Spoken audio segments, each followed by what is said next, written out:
आज हमारे संविधान रचयिता का जन्मदिन है, क्या कहना चाहते हैं? देखिए, डॉक्टर भीमराव अंबेडकर की जयंती की सभी देशवासियों को हार्दिक शुभकामनाएं, क्योंकि हमारा देश जब आज़ाद हुआ तो संविधान बनाने की एक ज़रूरत थी और उसके लिए जो संविधान की सभा बनी, सभा के जो अध्यक्ष बने वो डॉक्टर भीमराव अंबेडकर जी बने। क्यों? क्योंकि उस समय वही एक ऐसे व्यक्ति थे जो विदेश से कानून की पढ़ाई पढ़ के हमारे देश में आए और लोगों ने उसके बारे में कुछ अपशब्द भी बोले, क्योंकि वो लोग होते हैं और वो कोई और नहीं थे, वो सब आरएसएस की सोच वाले लोग हैं। और आज भारत के जो किसान अपने किसान कानूनों के लिए दिल्ली के चारों तरफ मोर्चों पे बैठे हुए हैं, आज का दिन अंबेडकर जयंती के लिए निश्चित किया गया था और किसान मोर्चे ने ये तय किया है कि जो महापुरुषों के त्योहार होंगे वो हमारे हर मोर्चे पे मनाए जाएंगे, वो किसी भी धर्म जाति से हो, हम सभी महापुरुषों की जयंती और या अन्य कोई त्यौहार होगा वो मनाएंगे। तो उसी के लिए आज हमारे दिल्ली के चारों तरफ हर मोर्चे पर जो किसानों के मोर्चे लगे हुए हैं सब में अंबेडकर जयंती मनाई जा रही है और आज मंच का सारा संचालन भी उन्हीं के हाथ में। तो इसलिए जयंती की सभी देशवासियों को एक बार फिर से हार्दिक शुभकामनाएं। आज हमारे देश को आज़ाद हुए करीब 70 साल हो गए, लेकिन कुछ लोग ऐसे हैं जो हमारे अंबेडकर जी के बनाए हुए संविधान को बदलना चाहते हैं। क्या कहेंगे ऐसे लोगों के लिए? ये कुछ लोग नहीं हैं, ये तो क्लियर है, भारत सरकार बदलना चाहती है क्योंकि उनकी सोच आरएसएस की है। वो नहीं चाहते कि भारत के अंदर भारतीय संविधान लागू रहे, वो चाहते हैं कि हमारे यहाँ आरएसएस का संविधान लागू हो। और जो ये लोग पढ़े लिखे हैं, क्योंकि आप देख रहे होंगे कोरोना आता है सबसे पहले स्कूल बंद करते हैं, जब स्कूल बंद हो जाएंगे देश अनपढ़ होगा, अनपढ़ होगा तो उसे ज्ञान नहीं होगा, ज्ञान नहीं होगा तो वो मजदूरी करेगा। और ये चाहते हैं कि 85% जनता अनपढ़ हो, अज्ञानी हो और वो सिर्फ रोटी के लिए लड़े और जो 10-15% जो लोग हैं उसमें से जो 5-7 सरकार के चहेते हैं उनके पास सारी दौलत हो। किसान इसीलिए तो लड़ रहा है, किसान अपने लिए नहीं लड़ रहा, अपना पेट से किसान भर लेगा जब चाहे जब भर लेगा, वो तो देश भूखा ना मर जाए, ये तो देश के लिए लड़ रहा है। तो ये आप आरएसएस पे आरोप लगा रहे हो कि वो संविधान बदलना चाहती है, जबकि जब ये संविधान लिखा गया, जब बाबा भीमराव अंबेडकर जी ने संविधान लिखा तो उन्होंने खुद लिखा था कि टाइम के अकॉर्डिंग इसमें संशोधन किया जा सकता है, तो उसमें गलत क्या है? संशोधन किया जा सकता है, इसको खत्म नहीं किया जा सकता। तो संशोधन ही तो कर रहे हैं ना। क्या संशोधन कर रहे हैं पता है उनका? आप पढ़िए उनके जो आरएसएस की जो सोच है, इनके जो गुरु हैं गोवलकर, आप उसकी किताब पढ़िए, मैं उस किताब का नाम भूल जाता हूँ, वो किताब पढ़िए, उसमें साफ लिखा है कि देश को अनपढ़ बनाया जाए। वो हिटलर वाली नीति पे चलना चाहते हैं। यानी कि आप ये कहना चाहते हैं जो करीब 90 साल पहले भीमराव अंबेडकर जी के साथ हुआ था कि ऊंची जाति के लोग उनको पढ़ने नहीं देना चाहते थे, वही काम आज सरकार कर रही है। बिल्कुल कर रही है। और क्या है, देखिए 1 साल से ज्यादा स्कूल बंद हो गए, सबने फीस दी, पढ़ाई एक दिन नहीं हुई। अब इन्होंने स्कूल खोले, फिर एडमिशन ले लिया, फिर फीस दे दी, फिर बंद कर दिए। क्यों? मैं फिर वही बात बताता हूँ। देखिए कोरोना 1.25 साल का हुआ है, देश की जनता को कोरोना से बचाने के लिए किया ना स्कूल बंद है? देश की जनता को कोरोना से बचाने के लिए स्कूल बंद किया। हाँ, मैं बताता हूँ ना, देश की जनता को कोरोना 1.25 साल का हुआ है और 1.25 साल के होने के बाद उसे प्ले स्कूल में भेज देना, क्योंकि प्ले स्कूल में जाता है बच्चा, तो वहाँ कोरोना, जब कोरोना स्कूल में 1.25 साल का पहुँच गया तो स्कूल बंद। अभी कोरोना जो है बालिग तो हुआ नहीं, तो वो रैली में जाता नहीं, तो इसलिए जो है 5 उसमें रैली हो रही है, वहाँ कोरोना गया नहीं, तो रैली में कोरोना जाता नहीं। अभी वो बालिग नहीं हुआ तो वो शराब नहीं पीता, तो शराब के ठेकों पे नहीं जाता, तो शराब के ठेके खुले पड़े, ये है इनकी चाल। स्वास्थ्य मंत्रालय की तरफ से कल रिपोर्ट आई है, उसने करीब 8 राज्यों का रिपोर्ट कार्ड सौंपा है कि उसमें कोरोना का जो स्तर है वो बढ़ता जा रहा है, लेकिन कहीं भी उसमें बंगाल का नाम नहीं है। इस पे क्या कहना चाहते हैं? अरे बंगाल छोड़िए, उत्तर प्रदेश की लीजिए। कल ही TV9 पे मैंने देखा है, मैं नाम लेके बोलता हूँ, TV9 की रिपोर्ट आ रही थी। लखनऊ के अंदर जहाँ ढोंगी बाबा बैठे हुए हैं, कोरोना की जांच ही नहीं है, उसने कम से कम 20 लैब की दिखाई है। तो जब जांच ही नहीं करोगे तो नो टेस्टिंग नो कोरोना। अगर टेस्टिंग नहीं करोगे तो कोरोना का तुम्हें पता कैसे चलेगा? तो जब लखनऊ जैसे में नहीं हो रहा तो और जगह क्या होगा? दूसरी चीज, लखनऊ KGM हॉस्पिटल, कोरोना के दोनों टीके लगे डॉक्टरों को और वो जो है कोरोना पॉजिटिव। सर गंगा, ये गंगाराम हॉस्पिटल दिल्ली के अंदर, कोरोना के टीके लगे डॉक्टरों को, डॉक्टर पॉजिटिव, 37-38 डॉक्टर। तो बताइए, तो फिर मैं पूछना चाहता हूँ, भारत सरकार बताए, और भारत सरकार नहीं, सीधा मोदी बताए कि या तो टीका नकली है या कोरोना नकली है। अगर टीका नकली है तो अब आज राकेश टिकैत ने भी टीका लगवाने की अपील की गई है। अरे उन्होंने पता क्यों करा?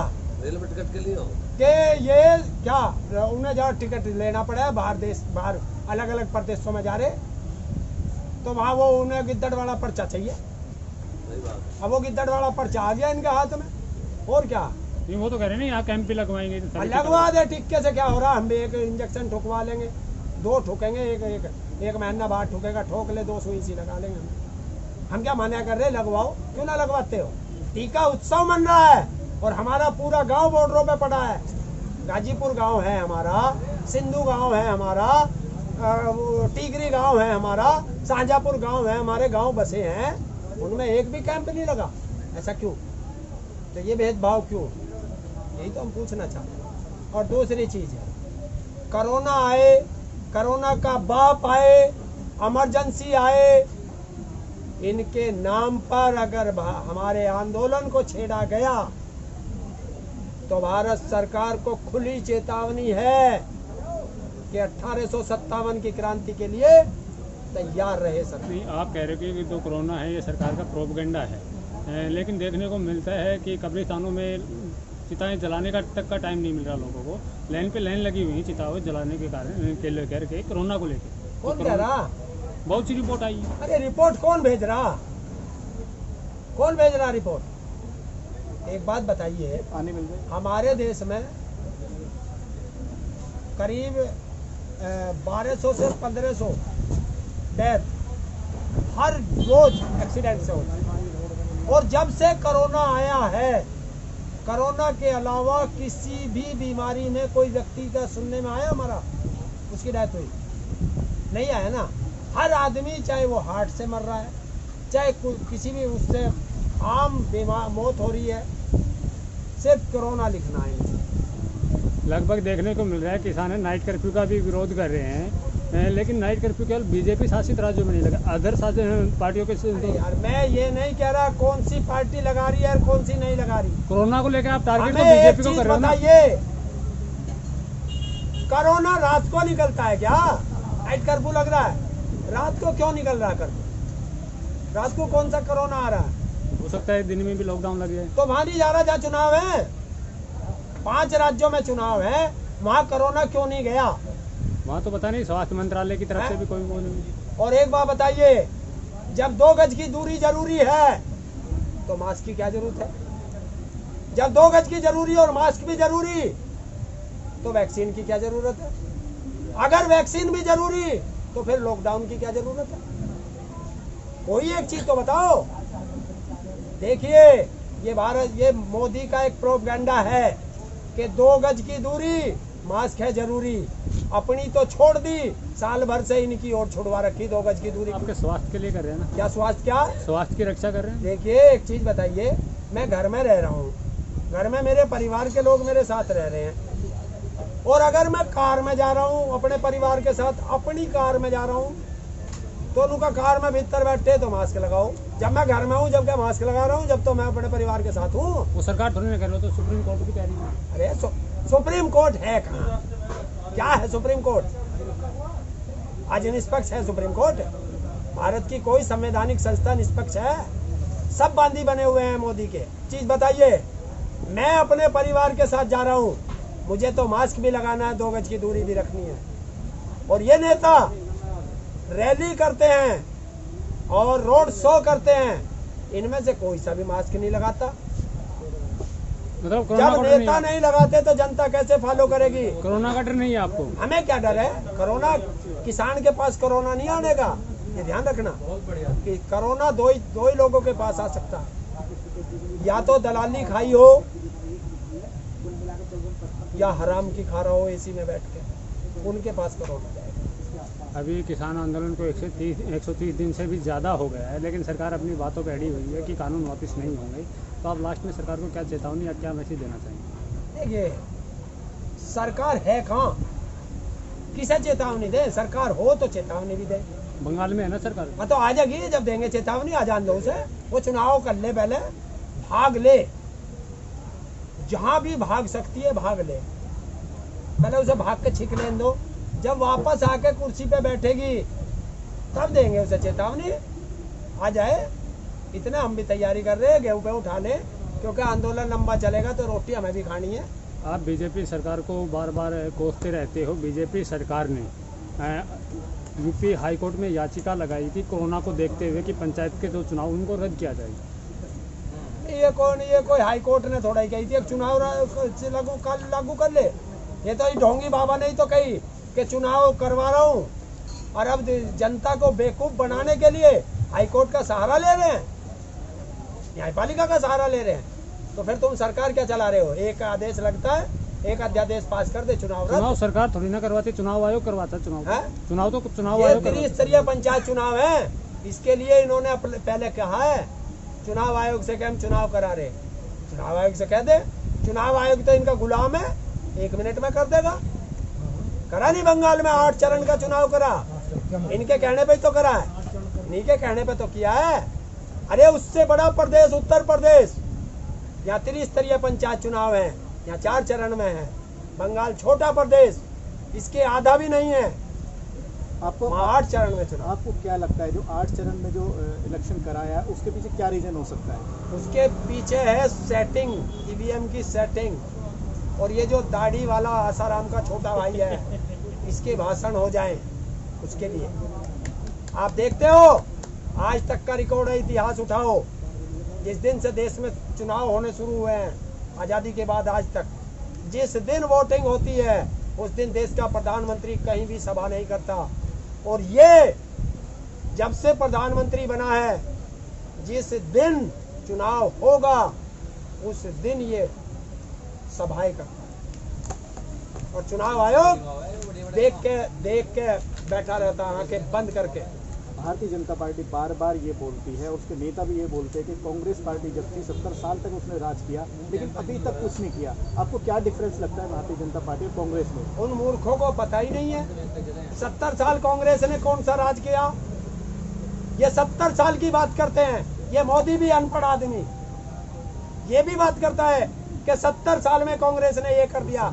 अरे मूर्ख, 70 साल में 3 साल तेरे भी हैं, 6 साल अटल बिहारी वाजपेयी के भी हैं, चंद्रशेखर के भी हैं, देवगौड़ा के भी हैं, वीपी सिंह के हैं, चौधरी चरण सिंह के हैं, मुरारी देसाई के हैं, तो कांग्रेस के कहाँ हैं? इन्हें यही नहीं पता।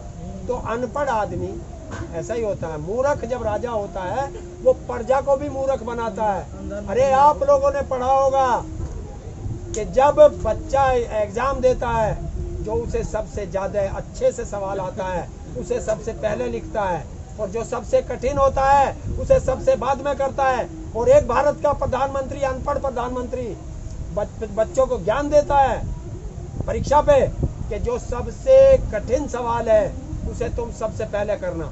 अरे कठिन सवाल सबसे पहले कैसे कर देगा? वो तो उसी में अड़क जाएगा और समय समाप्त हो जाएगा और वो फेल हो जाएगा, और ये चाहते हैं। तो ये है गोवलकर की नीति जो मैं बता रहा था। लेकिन इनका कहना है कि हम 50 साल राज करेंगे भारत के ऊपर। ये 50 नहीं 100 साल कर सकते हैं। मैंने बताया था कि एक राक्षस की जान तोते में थी और इस मोदी की जान ईवीएम में है। ईवीएम आज हटा दो तो अभी अगर ईवीएम इतनी खराब है तो उसका खुल के विरोध क्यों नहीं हो रहा है? अरे और कैसे करें, लठ मारे इनके, ये विरोधी तो है। कहाँ हो रहा है? जब भी इलेक्शन होते तब एक बार बोला जाता है कि ईवीएम में गड़बड़ करते, इलेक्शन के बाद सब शांत हो जाते हैं। अब क्या रोज ही इनके सिर पे चढ़े रहे? वो चीज गलत है तो उसको अरे यार प्रमाणित- तुम्हें दिख रहा है 4.5 महीने से तो यहाँ बॉर्डर पे बैठे, 2 महीने पंजाब में बैठ के ये आगे। तो कृषि कानून को लेके है ना। हाँ तो ये सुन ही नहीं रही, सुन नहीं रहे। उसमें अब उसमें बहुत मुद्दे हैं। कृषि कानून एक बहाना है, देश का संविधान बचाना है।